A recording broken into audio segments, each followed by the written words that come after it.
They called it Traction Park. They called it Class Action Park. They called it Accident Park. But the name that should have stuck, the one whispered behind closed doors, behind hospital curtains and liability waivers, was Death Park. Because Action Park wasn't just dangerous. It was criminal. This was no ordinary amusement park. It wasn't run by Disney. It wasn't designed by engineers.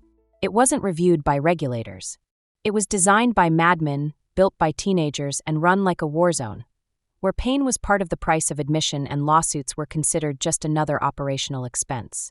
Between 1978 and 1996, in the sleepy town of Vernon, New Jersey, Action Park injured thousands of kids, maimed hundreds, and, make no mistake, killed at least 6 people. And the worst part, nobody stopped it. Because Action Park wasn't a story of chaos. It was a story of greed, corruption, and legal loopholes so wide you could drive a speedboat through them at 90 miles per hour.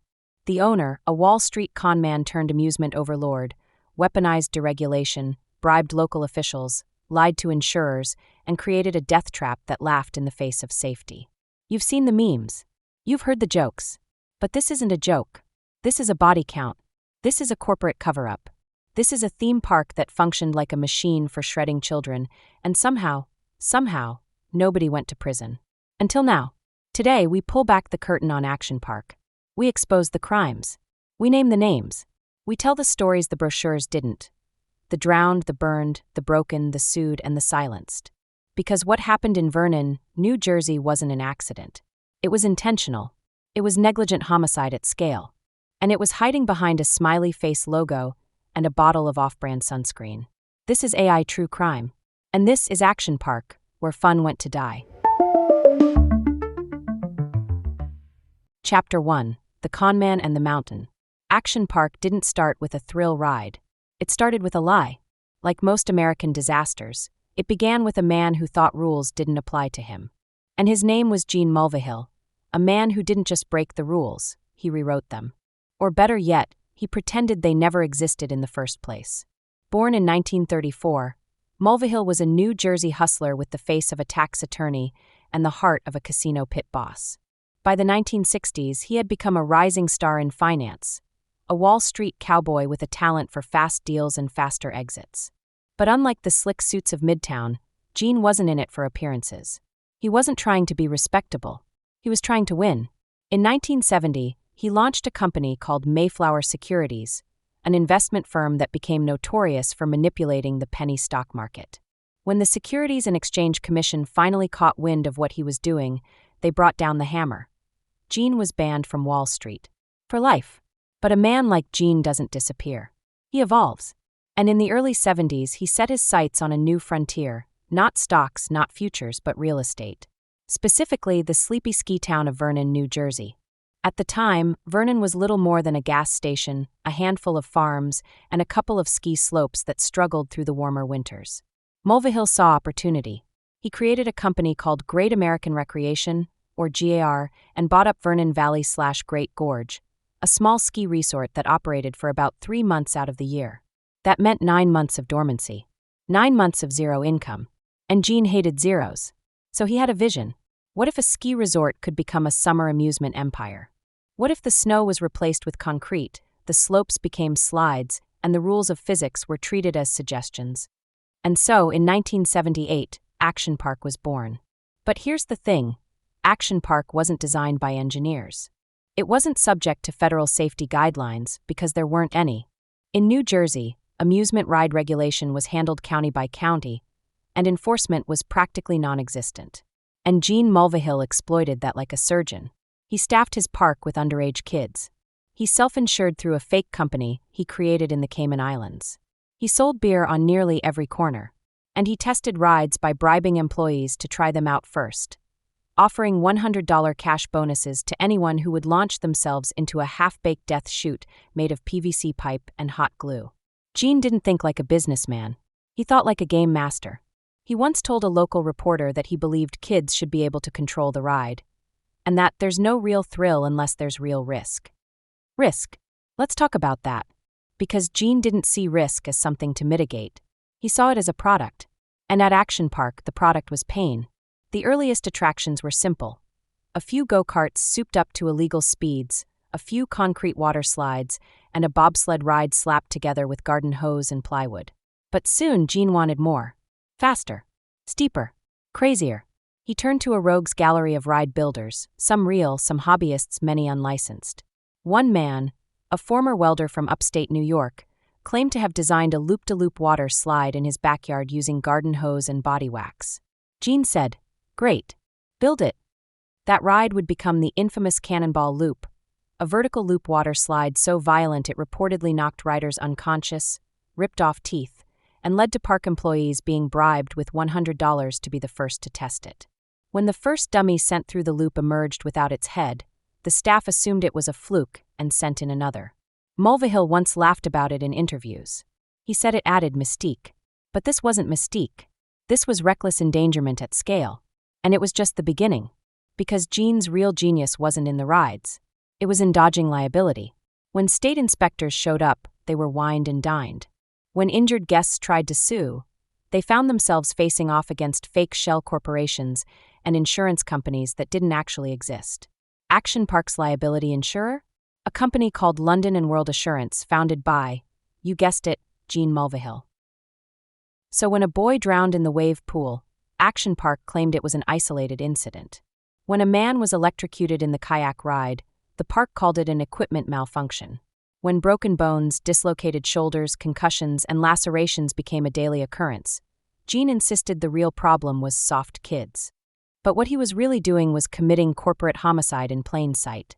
He ran Action Park like a Ponzi scheme of thrills, piling danger on danger, deflecting blame, burying payouts, and always feeding the machine with more kids, more chaos, and more speed. And the state looked the other way. Vernon needed jobs. Vernon needed tourism. And Gene brought cash. He hosted fundraisers, donated to political campaigns, made himself indispensable. And so the blood kept flowing. By the early 1980s, Action Park was no longer just a summer attraction. It was a cultural event, a place whispered about across the tri-state area. Kids begged to go. Parents prayed they'd come back whole. And beneath the screams of laughter was something darker. A scream of real pain. A scream no one seemed to be hearing. But Gene Mulvihill? He was counting his money and building more rides. Chapter 2, The Rides That Killed. It's one thing for a place to be dangerous. It's another thing entirely to make danger the selling point. That was Action Park. Not just an amusement park where accidents happened, but an engineered arena of predictable injury.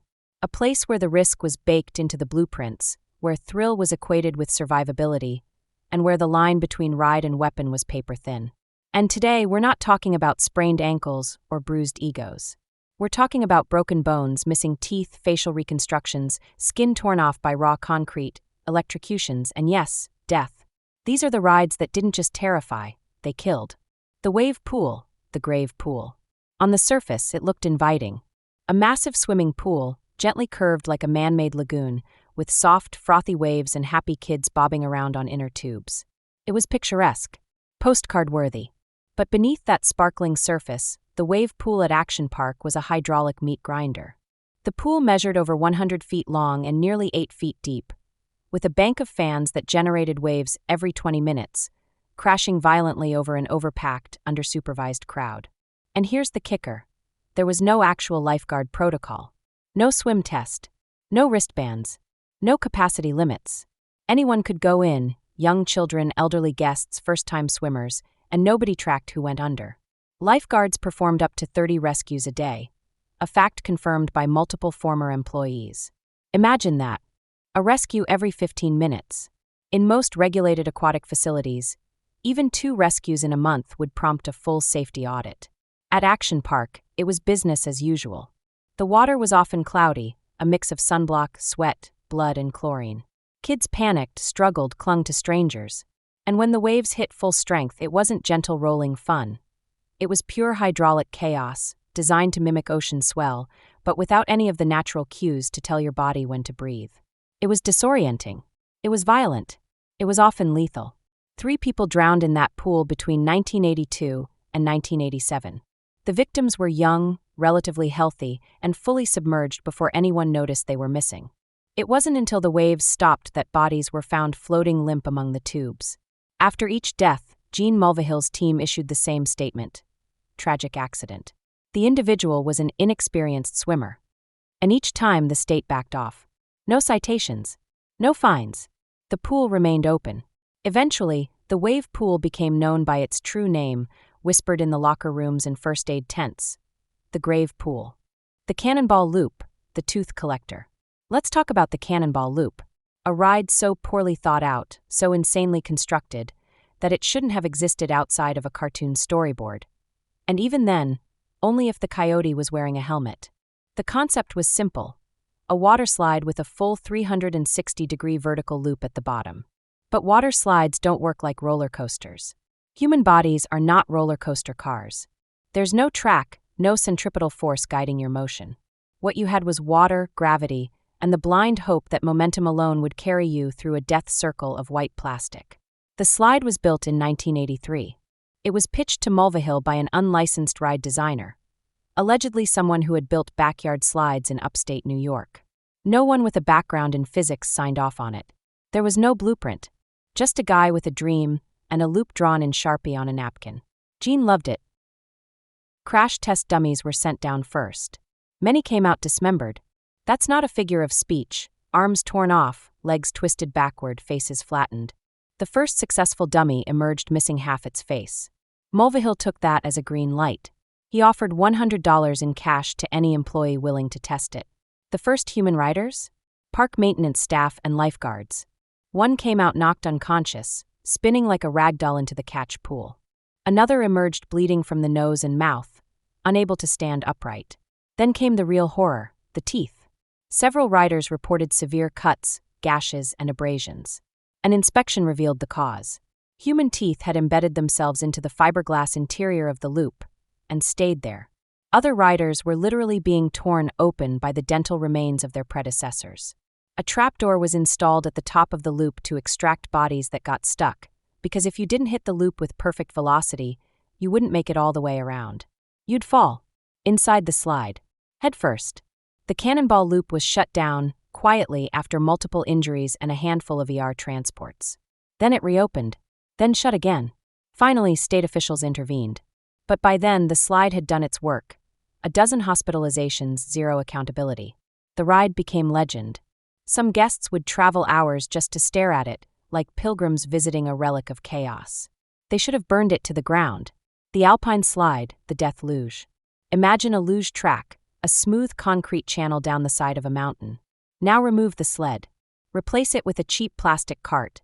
No seatbelt, no harness, and a brake lever that only works when you lean a certain way. Now imagine that the track is cracked, uneven, and lined with jagged rocks. Welcome to the Alpine Slide. It was one of Action Park's original attractions. Guests rode ski lifts to the top of the slope and launched themselves down at high speeds, often after receiving no instruction whatsoever. The carts were notorious for their inconsistency. Some had faulty brakes. Some had no brakes at all. Others would suddenly lock up mid-descent, sending riders flying over the edge. And if you came off the cart, you didn't land on soft grass or rubber mats. You landed on raw concrete, sometimes heated to well over 100 degrees Fahrenheit, embedded with gravel and debris. Guests suffered third-degree burns, shattered jaws, and road rash so severe their skin had to be scraped clean in hospital debridement rooms. Then came the death. On July 8, 1980, George Larson Jr., a 19-year-old parkgoer, was thrown from his cart and struck a rock with his head. He died the next day from massive brain trauma. His death wasn't a freak accident. It was a predictable outcome in a system designed with no safety protocols. Mulvihill blamed the rider. Park staff later testified that the sled Larson used had a known brake issue. It had not been repaired. The ride remained open that week. No fine. No admission of guilt. The Alpine Slide would injure over 1,000 people during Action Park's lifespan. And it never changed. The Super Geo carts, unlicensed rage machines. Go-karts are supposed to be fun. These weren't. These were small-engine, gas-powered street machines, theoretically governed to 20 miles per hour, but routinely hacked by employees to go 50, even 60 miles per hour. They raced through an open track with no dividers, no helmets, and no supervision beyond a teenager with a walkie-talkie. Guests could, and often did, slam into each other head-on. Some launched off embankments.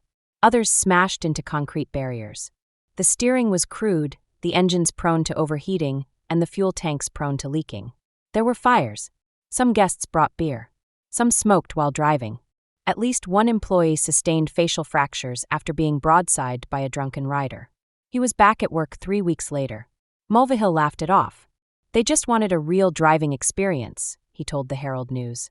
That's what we gave them. What he gave them was vehicular assault disguised as entertainment. The kayak experience, a body in the current. It was supposed to be relaxing. A faux whitewater adventure. Guests paddled small plastic kayaks down a concrete trench while submerged fans simulated churning rapids.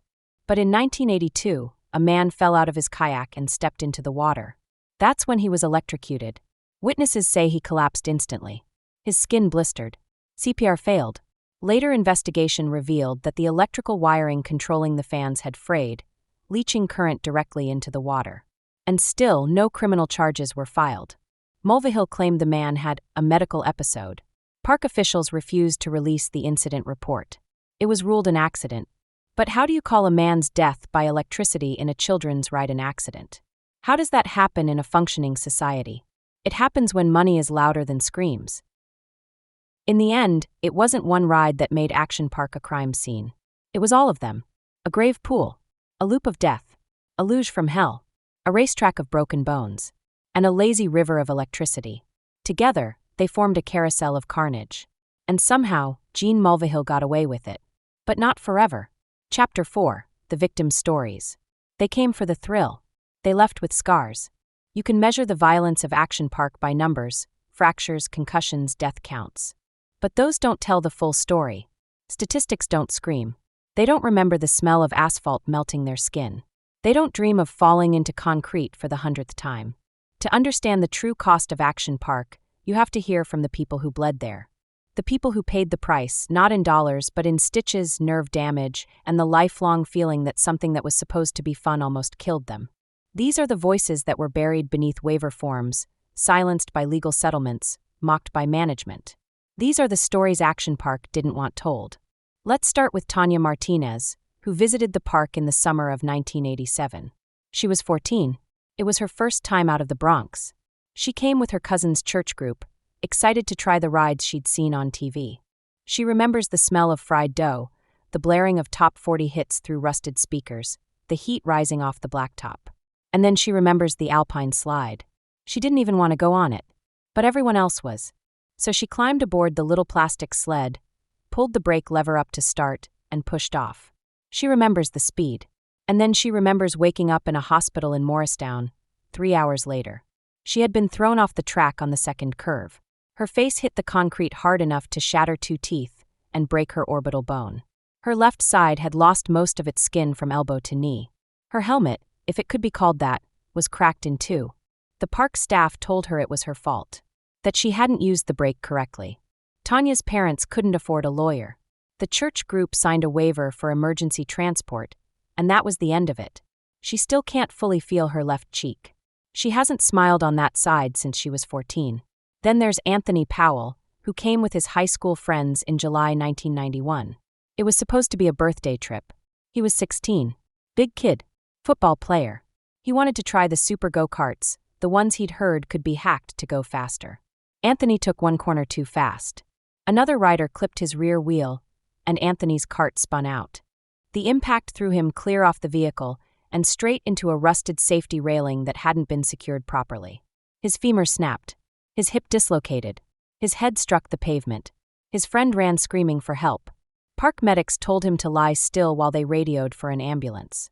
But they didn't stop guests from driving. For 10 minutes, while Anthony moaned in agony, the carts kept flying past him, inches from his body. When the paramedics arrived, they were furious. They demanded to know why the ride wasn't shut down. They were told, "We're understaffed." Anthony required 3 surgeries to walk again. His football career ended that day. So did the full rotation of his right hip. He never sued. His family got a call from a park representative offering to help with the bills. They never followed up. And then there's Paul Jameson. Not a rider. An employee. Paul worked the wave pool the summer he turned 17. He was hired on the spot, no interview, no background check. His job? Lifeguard rotation in one of the most dangerous attractions in the United States. He told us that lifeguard rescues were constant. that they were told to let the strong swimmers handle themselves and focus only on the ones who looked like they'd already gone under. He remembers pulling a 6-year-old girl out by her hair, coughing up water and crying. He remembers a man floating face down for longer than anyone should. He remembers the screams. Not from the guests, from the staff. When things went wrong, it was chaos. Radios didn't work. Stretchers were bent. Bandages ran out. And Paul remembers the day the third drowning happened. A boy, teenager, went under in a crowd and didn't come back up. Paul dove in when someone started pointing and screaming. He found the body after 2 passes. He says he can still feel the moment his hand brushed the boy's arm. The coldness. The silence. Paul quit that day. He never worked in recreation again. He now runs a trauma recovery program for teens in New Jersey. But he says every Memorial Day, without fail, he dreams of that pool. He calls it the place where water eats. There are hundreds more stories like these. A woman whose scalp was partially torn off by exposed bolts inside a slide. A boy who dislocated both shoulders on a ride that was supposed to simulate zero gravity. A man who was set on fire when his motorboat backfired during the night session at Motorworld. The girl whose swimsuit snagged on a submerged hook, holding her underwater until her lips turned blue. None of these made national news. Most didn't even make the Vernon paper. Why? Because Action Park knew how to manage a narrative. They had on-site PR who were trained in deflection. They'd approach families during treatment, offer refunds, vouchers, free merchandise. They'd downplay injuries, cast doubt on victims, blame user error. Some victims tried to fight back. Some filed lawsuits. But the legal system was rigged. Action Park's attorneys were professionals in stalling tactics. They'd change the corporate entity being sued, question the validity of the injury, demand impossibly narrow evidence, and drag the process out for years. Many families just gave up. And some didn't even get the chance. Like George Larson Jr. His name should be famous. He was the first person to die at Action Park. Thrown from the Alpine slide in 1980, his head smashed against a rock. He was 19. The Larson family tried to sue. They tried to make it matter. But the story was buried. The park kept running. And George became just another casualty in a long line of adventurous guests. Or Gregory Grandchamps, who drowned in the wave pool in 1982. Or the 27-year-old man electrocuted in the kayak experience, his body twitching while people stood on the shore, too afraid to enter the water. These weren't accidents. They were symptoms. The victims of Action Park weren't unlucky. They weren't careless. They were sacrifices to a system that prioritized revenue over regulation and spectacle over safety. And for every story that gets told, every scar shown, every surgery recounted, every quiet moment of someone staring at a slide and thinking, I could have died, there are hundreds more that remain unspoken. Because trauma isn't loud. It lingers. It festers. It returns when no one's asking. These people survived Action Park, but it never really let them go. Chapter 5. What it says about U.S. Action Park should never have existed. Not for a single day. Not under any conceivable interpretation of what an amusement park is supposed to be. It violated basic principles of design, ignored the most elementary rules of engineering, and scoffed at even the weakest forms of state regulation. Its business model was built on minimizing cost, maximizing speed, and erasing accountability. And yet, not only did it exist, it succeeded. Not only did it open, it thrived. For nearly 2 decades, Action Park welcomed families, drew national crowds, and cemented its place in American cultural mythology. It was not hidden in shadow. It operated in plain sight. By the height of its popularity in the mid-1980s, nearly 1 million people visited Action Park each year. That is not a fringe story. That is not a local curiosity. That is a national event. And they didn't come in ignorance. They didn't come unaware. They came because of the danger. By that point, the stories had already begun to circulate. The teeth in the water slide, the bodies pulled from the grave pool, the burns from the Alpine slide, the go-karts that could shatter bone. And still, the guests kept coming. Not despite the injuries, but because of them. That's the part that sticks in your throat. The part no amount of nostalgia can fully wash away. The park was dangerous. And America loved it for it. So the question isn't just how Action Park stayed open. The question is, what does it say about us that we wanted it to? This country has always had a strange, almost religious relationship with pain. We tell ourselves that suffering builds character. That danger breeds discipline. That the wounds we accumulate along the way are the signs of a life well lived. And we love a story where someone almost dies but doesn't, where the thrill was real, the risk was present, and the outcome, thank God, was survival. We celebrate the near miss. We mythologize the almost tragedy. We treat trauma as adventure. In America, there is no such thing as too dangerous if it makes a good story. Action Park was not an amusement park. It was a ritual site. It was where you went to prove something. To your friends. To yourself. To the world. It was framed as a kind of trial. A test. Could you ride the alpine slide without falling? Could you make it through the loop without breaking a rib? Could you survive the grave pool without being pulled under? And if you did, you earned your badge. You came home with the scar, the bandage, the memory. I survived Action Park wasn't a joke. It was a boast. People said it with pride. They still do. But underneath that pride is something darker. Something we're afraid to say out loud. That Action Park didn't just represent a lack of regulation. It represented a lack of empathy. A culture that doesn't care how many people get hurt, as long as the rest of us feel alive for a few seconds longer. A country that believes risk makes you a better person, but only if you're lucky enough not to die from it. Because Action Park was not just a crime against safety.